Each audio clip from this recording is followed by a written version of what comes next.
GV Prakash அண்ணன் ரொம்ப தேங்க்ஸ்ண்ணே. இந்த படத்துக்கு நீங்க எனக்கு ஒரு பெரிய சப்போர்ட்டா இருந்திருக்கீங்க. இந்த படம் வெளில தெரிஞ்சதுக்கு உங்க ப்ரோமோஸ் ரொம்ப ரொம்ப ரொம்ப ரொம்ப பெரிய ஹெல்ப்ஃபுல்லா இருந்துச்சு எங்க டீமுக்கு. அதுக்கு ஒத்துக்கிட்டதுக்கு ரொம்ப தேங்க்ஸ். அண்ட் இந்த படம் பண்ணும்போது ஒரு சின்ன இன்சிடென்ட் மட்டும் நடந்துச்சு. ஒரு சின்ன பையன் வந்து ஷூட்டிங் ஸ்பாட்ல இருந்தான். அந்த பையன் ஒரு நாள் வந்து சுத்தி அப்படியே பார்த்துக்கிட்டே இருந்தான். என்னப்பா என்ன பார்க்குற? இல்ல இல்ல ஒன்றும் இல்லை அப்படின்னா. இல்லப்பா சொல்லு என்ன பார்க்குற? இல்ல படத்தோட ஹீரோ யாருன்னு பார்த்துன்னு இருக்கேன் அப்படின்னா.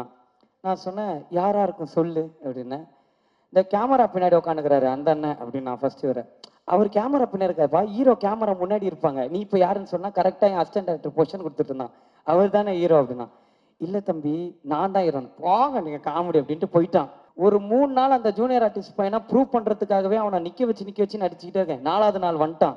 போன் எல்லாம் எடுத்துட்டோன்னா அம்மா என்னை இவர் கூட போட்டோ எடுக்கணும்னா, அப்பா ஒரு வேலை ஒத்துக்கிட்டான்டா நம்மள ஹீரோ அப்படின்னா. அம்மா தம்பி இவர் யாருன்னு தெரியுதா? அப்படி தெரியுது, இந்த படம் காமெடியான அப்படின்ட்டான்.